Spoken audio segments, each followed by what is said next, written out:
Like the modulators we covered in earlier videos, the operators allow you to use 4 different slots. These each can contain some form of effect or process that can be used to alter the incoming sound. There are a total of 16 operators available. This can be something that is simple as a gain control, or something more complex like a phaser effect. So let's take a closer look at these.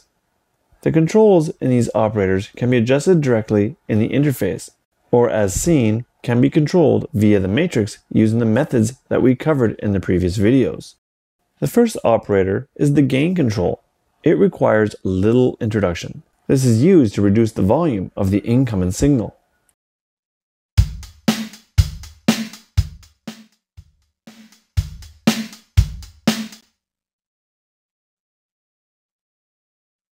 The biquad operator is the first of the filter operators on offer. This contains 2 multi-mode filters. They are both capable of working in low pass, band pass, notch, and high pass modes. Both filters each have a cutoff frequency and a resonance control.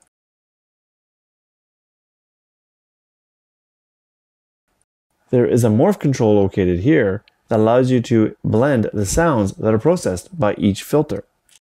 This can give rise to some interesting effects, especially when used as a destination control within the matrix. An example of the kind of processing possible here would be to use a biquad to use the filters to alter the frequency content of a drum loop. Here is the unfiltered drum sound.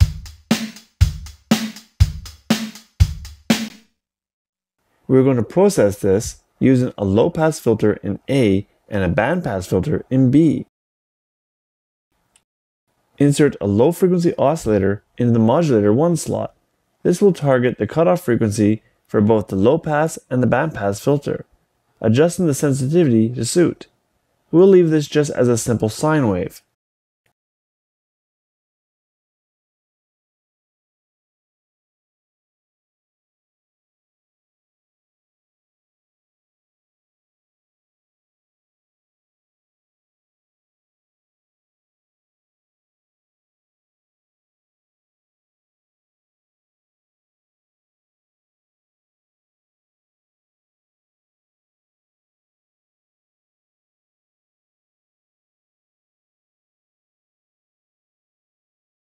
The other control I want to set up is to have one of the assignable knobs and map this to morph the control of the biquad filter, allowing the movement between the low pass sound and the band pass sound.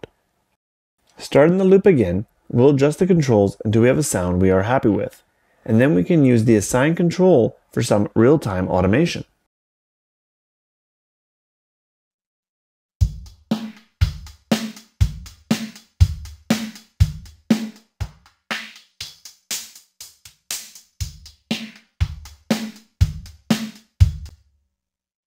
Note that the band pass sound suffers a drop in volume in comparison with the low pass sound.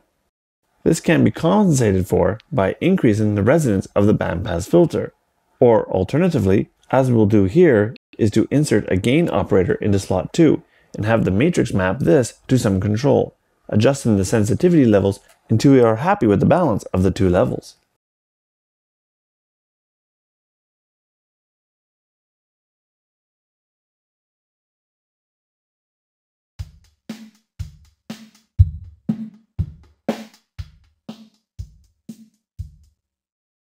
The SVF, or state variable filter, is an operation identical to the biquad. However, because of the way the variable state filter works, it produces a slightly different sound than that of the biquad filter.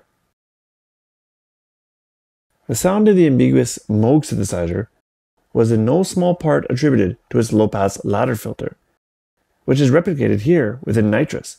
It contains both a cutoff and an emphasis control.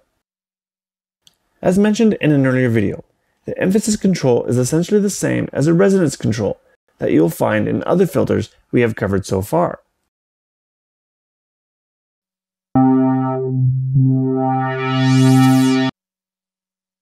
The comb filter is the last of the synthesizer style filters available. It is capable of working in both feedback and feed-forward modes. You can think of this like a multiple narrow bandpass filter operating in unison. This gives rise to a comb-like filter spectrum, hence the name. This can be useful when you want to use it to thin out a sound. For example, this synth sound is very frequency rich, and as a result, can be quite hard to mix with the other sounds. Thinning this out using a comb filter would be one solution.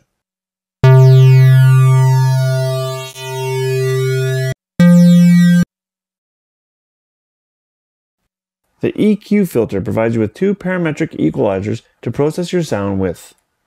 Either is capable of operating in high shelf, low shelf, or peak operation.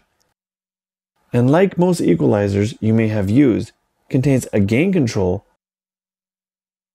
and a variable slope control, which here are labeled as QA and QB. Again, there is a morph control available here that enables you to gradually change from one EQ setting to another. That covers the filters available within Nitrous. In the next video, we'll take a look at some more of the more common effects like a phaser, distortion, and delay, as well as the lo-fi processor.